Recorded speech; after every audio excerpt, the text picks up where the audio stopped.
The footage was never deleted. It sat in a vault beneath Moscow for 48 years. Magnetic tape, analog, degrading slowly in controlled storage, classified under protocols that outlasted the Soviet Union itself, tagged with a designation that translated roughly to retrieval forbidden pending state security review. That review never came until October 7, 2025, Russian Federal Space Agency, Roscosmos, a junior archivist processing declassification requests for historical missions, VENERA program, the Venus landers. Most data had been released decades ago. Surface photos, temperature readings, atmospheric composition, standard scientific material, good for textbooks, good for pride. But one file would not clear.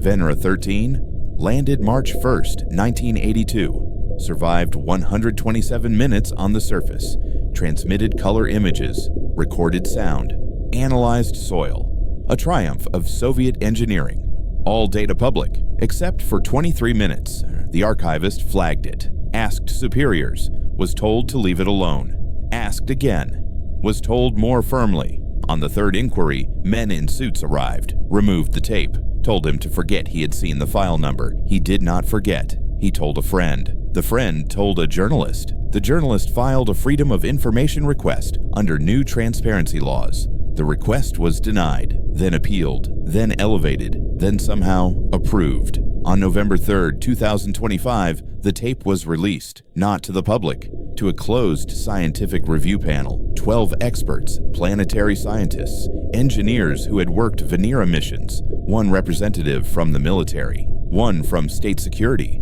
doors locked, phones confiscated, non-disclosure agreements signed in blood, if not in ink. They watched the footage once. Half the panel demanded it be resealed immediately. The other half demanded it be studied. 3 members walked out and refused to comment ever again.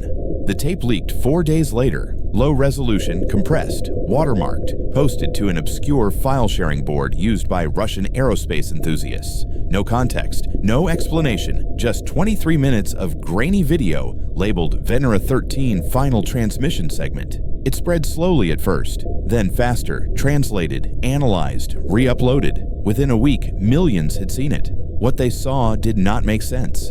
VENERA-13 landed in the Phoebe Regio region, Eastern Hemisphere, lowland plains, flat, barren, rock and dust baked under an atmosphere dense enough to crush submarines, temperature 470 degrees Celsius, pressure 92 bar. Conditions incompatible with anything humans understood as structure or life. The first 100 minutes of transmission matched expectations. Panoramic images, brown sky, orange rocks, smooth horizon. The lander's own components visible in frame.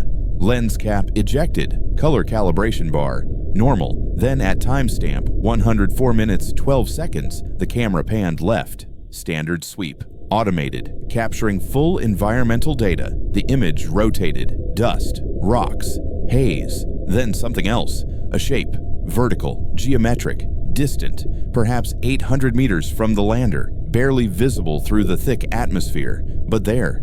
The auto exposure adjusted, contrast enhanced, the shape resolved. It was a tower, narrow base, widening toward the top, smooth sides, no erosion, no weathering. Standing alone on flat terrain, height estimated at 40 meters, proportions wrong for any natural formation, too straight, too symmetrical. The footage continued for 6 more minutes. The tower remained in frame, unmoving, solid. Then the camera panned away, continued its programmed sweep, returned to normal surface documentation. At 117 minutes, transmission degraded, static, thermal stress. The lander was dying. Components failing under relentless heat and pressure. At 119 minutes, the camera glitched, frozen frame, then resumed, now facing a different direction, not the program sequence, as if something had moved it, or as if the lander itself had shifted. The view showed the tower again. Closer, much closer, now only 300 meters away. The lander had not moved. Its position logs were recorded. It stayed exactly where it landed. The tower had moved, or appeared closer, or the atmosphere had lensed the image, or something else had happened that violated basic physics. For 4 minutes, the camera held on the tower, zoomed optics engaged, not programmed, not in the mission plan. Someone or something was controlling the camera, focusing it, detail emerged. The tower's surface was not smooth. It was paneled, rectangular segments, regular pattern, seams visible even through atmospheric distortion, construction, engineering, design. Near the base, an opening, dark,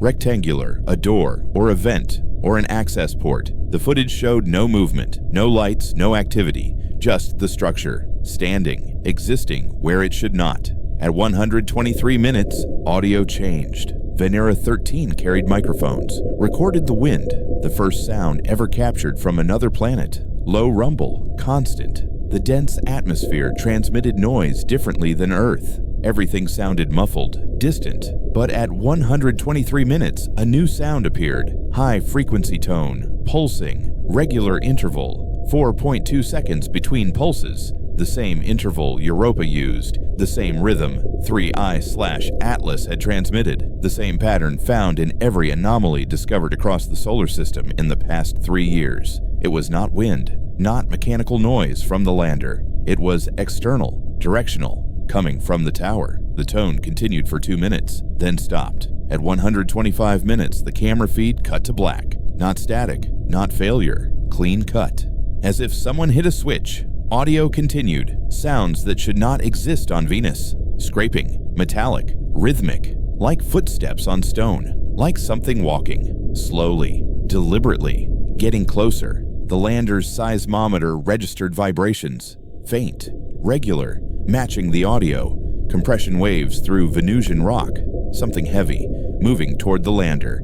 At 126 minutes, a shadow fell across the lander's light sensor. Something passed between it and the sun, or what little sunlight penetrated Venus's cloud deck. The shadow lingered, moved, shifted. At 127 minutes, video resumed. Not the landscape, not the tower, a surface, close, filling the frame, texture visible, metallic, reflective, panels and seams. Not rock, not natural geology. Something was standing over the lander, looking down at it. The camera could not tilt upward, fixed mount, but the surface moved, shifted, as if whatever it was crouched lower, inspecting. For 11 seconds, the surface remained in frame, then withdrew. The view cleared, sky returned, hazy, orange. The tower was gone. The landscape was empty. At 128 minutes, all transmission ceased. VENERA-13 died. Heat, pressure, battery depletion, official cause of mission end. But the footage told a different story. The panel that reviewed the tape wrote 2 reports. The public version said the footage showed lens distortion and data corruption caused by extreme environmental stress. The tower was an artifact. The sounds were mechanical failure. The shadow was atmospheric interference. Nothing anomalous occurred. The classified version said something else. It noted that the tower's dimensions match structures detected by orbital radar in other regions of Venus. Structures dismissed as volcanic formations, but perhaps misidentified. It noted that the 4.2-second audio pulse matched no known mechanism on the lander, and matched patterns now recognized across multiple solar system locations. It noted that the close-up metallic surface bore resemblance to materials detected on 3I/Atlas. Alloy compositions inconsistent with natural processes. It concluded that VENERA-13 may have encountered a non-natural object. Origin unknown, purpose unknown, current status unknown. Recommendation: do not publicize. Do not investigate further until more data available. Risk of public panic outweighs scientific value. That report was dated November 8, 2025. It was ignored because the leak had already happened, and because 3 weeks after the footage went public, something else occurred. NASA's Veritas mission, Venus Orbiter Radar Mapper, scheduled for 2028 launch. Design finalized, construction beginning. On November 24th, mission parameters were quietly altered, target regions updated, new priority zones added. Phoebe Regio moved to primary survey area, the exact landing site of VENERA-13. No press release explained why. Internally, the change was justified as optimizing geological survey coverage. Externally, analysts who followed mission planning noticed immediately Veritas was being retasked to image the tower, or where the tower had been, or where it might still be. China announced their own Venus mission, Tianwen-3. Landing mission scheduled for 2029. Target site classified, but telemetry experts tracking the announcement calculated launch windows and orbital mechanics. The trajectory pointed to the Eastern Hemisphere, lowland plains, Phoebe Regio. 2 nations, 2 missions, both aiming for the same spot. Both launched within months of Venera footage leaking, both officially denying any connection. The race was on, not to explore Venus, to reach the tower, to confirm, to claim, to control. Meanwhile, independent researchers began combing through old Venera data. Every mission, every landing.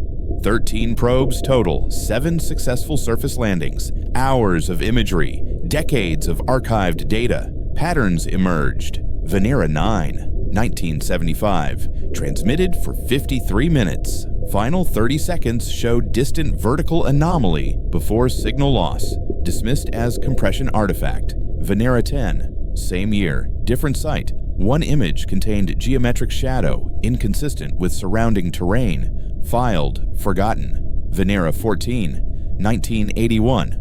Audio record contained brief high-frequency pulse at mission end, attributed to equipment failure. Every mission, every landing. Small anomalies, buried in noise, overlooked, written off, until someone looked for a pattern. Then it was obvious. Venus was not empty. Something was there, had been there, for decades, possibly longer, and it had watched every probe we sent, studied them, approached them, investigated them.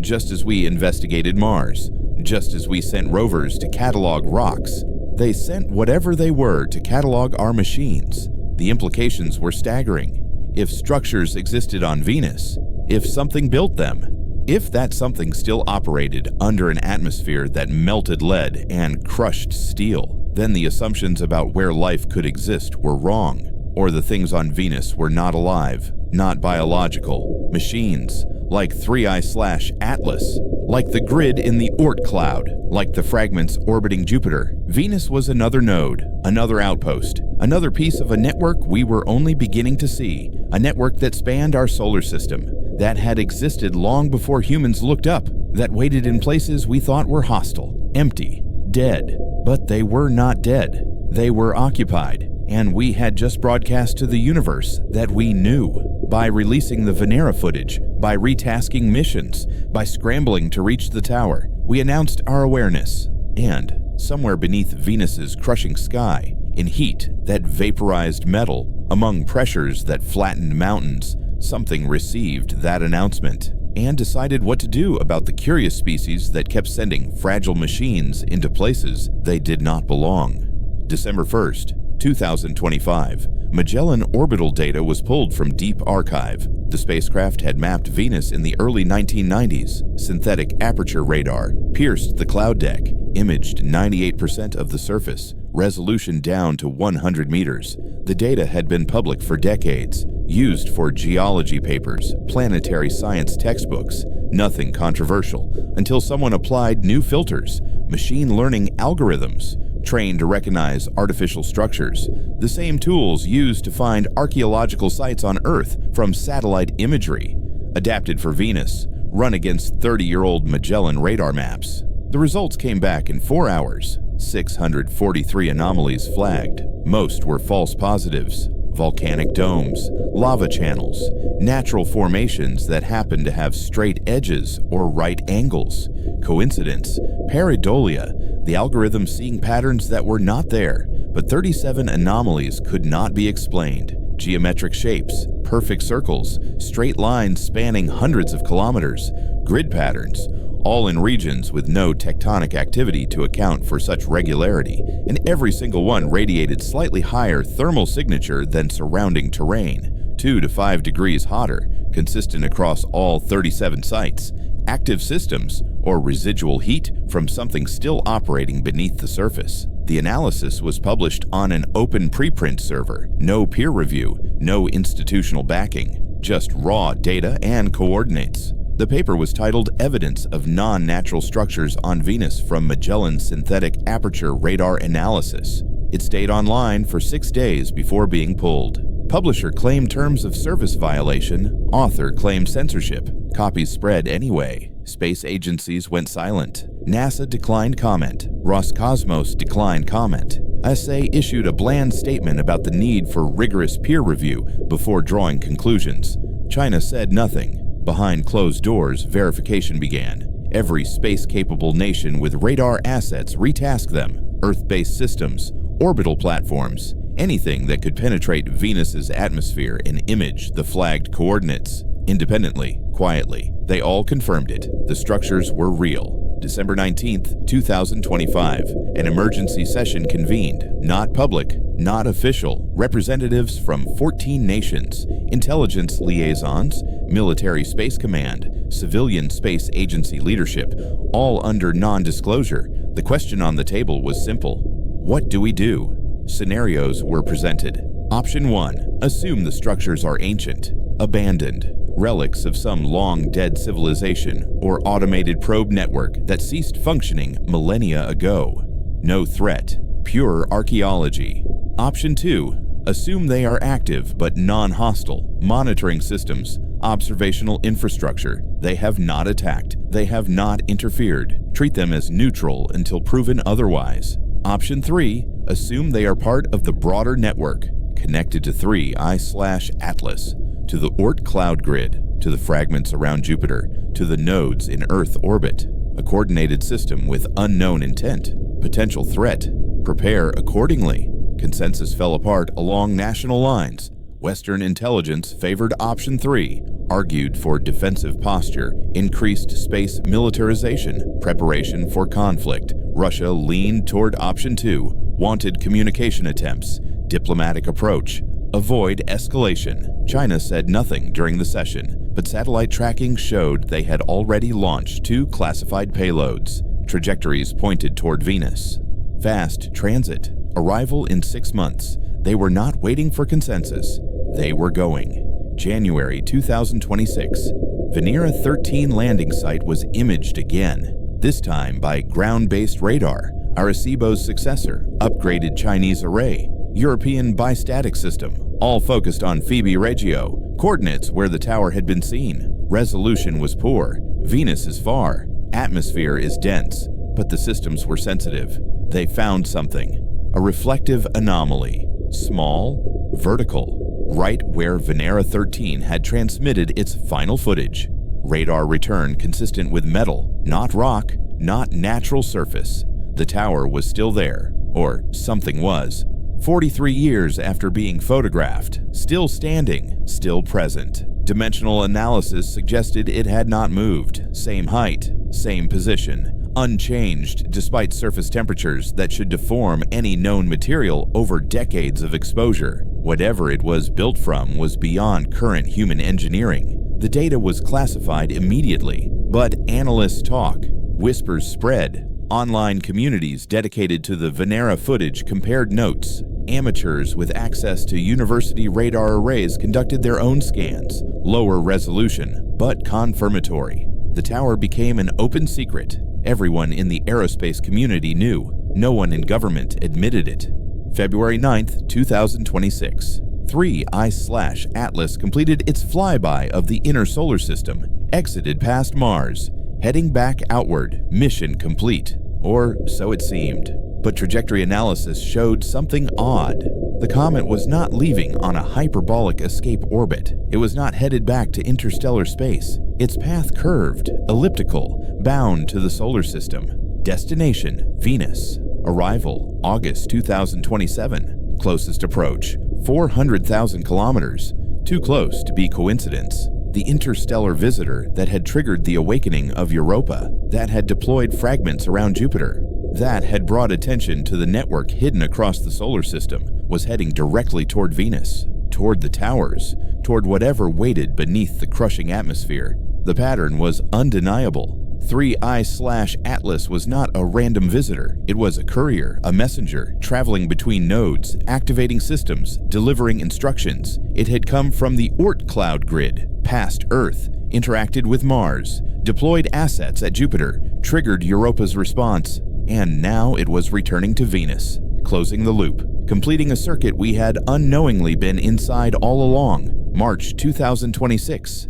The classified session reconvened. Updated intelligence, revised threat assessments, new data from Venus, trajectory confirmation for 3I/Atlas, and one more piece of information that changed everything. VENERA-13's audio had been analyzed again. The high-frequency pulse, the 4.2-second interval, advanced signal processing, noise reduction, spectral decomposition. Embedded in the pulse was structure, harmonics, modulation patterns, not random, not mechanical noise, information, compressed data, encoded in audio frequencies the original Soviet engineers had not known how to decode, but modern algorithms could. Partial reconstruction recovered 11% of the transmission. It was not language, it was telemetry. Position data, status codes, system diagnostics. The tower had been transmitting operational data, reporting to something, confirming function, acknowledging commands. The tower was not a relic, it was active, networked, under control, and it had been reporting our presence for 43 years. Every Venera probe, every landing, every image, every measurement, logged, transmitted, analyzed. Somewhere in the network, humanity's exploration of Venus had been documented, studied, assessed, and now 3I/Atlas was returning. Carrying what? Orders, upgrades, reinforcements, or something worse. April 2026. Veritas mission was accelerated. Launch moved up, 14 months early. Corners cut. Testing compressed. Risk accepted. NASA officially cited budget optimization. Unofficially, they wanted eyes on Venus before 3I/Atlas arrived. Needed to see what the towers did when the comet passed. Needed to understand the network before it was too late. Needed to know if Venus was a weapons platform or a research station or something humans lacked vocabulary to describe.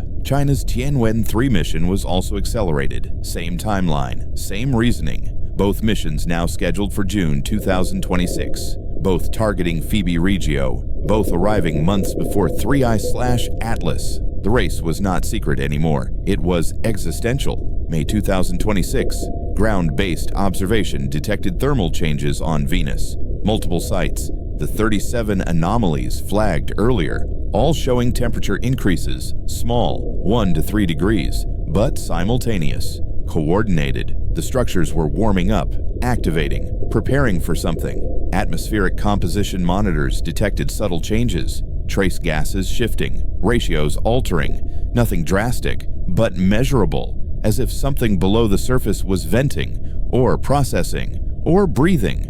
The timeline tightened. Whatever was about to happen on Venus was starting.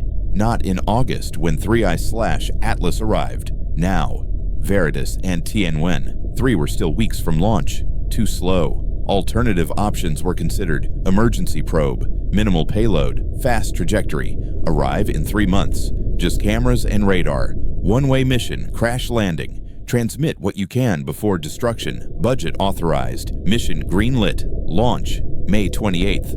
No name assigned, just a designation. Venus Emergency Reconnaissance Asset. VERA. It launched on schedule. Small rocket, stripped-down spacecraft, hardened electronics, cameras rated for brief survival in Venusian conditions. Trajectory direct intercept, no orbital insertion, straight down. Target Venera-13 landing site, the tower, June 15, 2026. VERA entered Venus atmosphere. Telemetry transmitted in real time.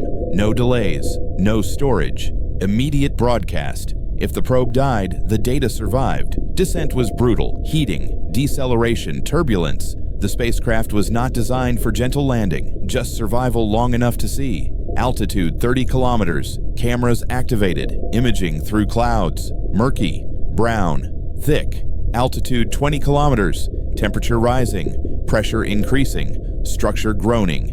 Altitude 10 kilometers, cloud deck cleared, surface visible, brown, orange, flat. Altitude 5 kilometers, terrain detail resolving, rocks, dust.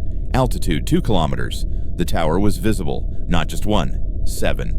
All within 10 kilometers of Venera-13 site, arranged in a circle, each identical, smooth, paneled, 40 meters tall, no longer dormant, they were glowing, faint blue light emanating from seams, pulsing, synchronized, 4.2-second interval, the same rhythm, always the same rhythm. Altitude 1 kilometer, VERA's cameras zoomed, maximum resolution, the base of each tower had opened, ports, vents, access points. Something was emerging. Shapes. Small, maybe 2 meters tall, quadrupedal, metallic, moving slowly in the dense atmosphere, crawling out from the towers. Dozens of them. Machines. Not probes. Not landers. Autonomous units. Purpose unknown. Design alien. They spread outward, methodical, exploring, or patrolling, or preparing.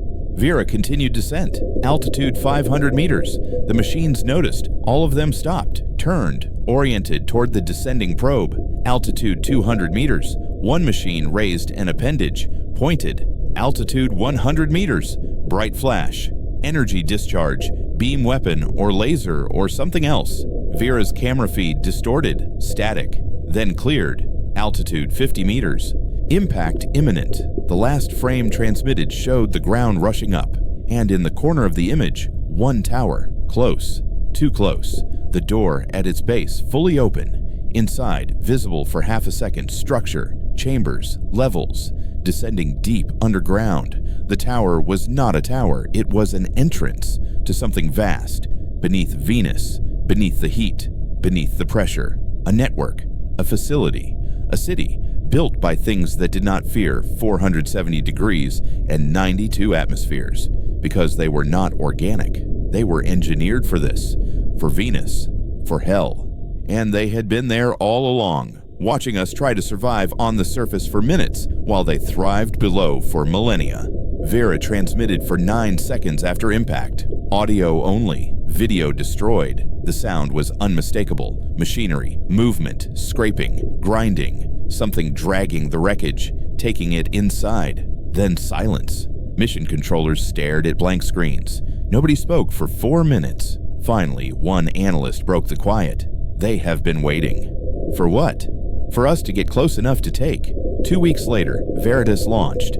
So did Tianwen-3, both heading toward a planet that was no longer just a dead world. It was occupied, fortified, and in 2 months, 3I/Atlas would arrive, connecting whatever was beneath Venus to the network spanning our solar system. And humanity would finally understand. We were not explorers. We were trespassers on a planet that had owners.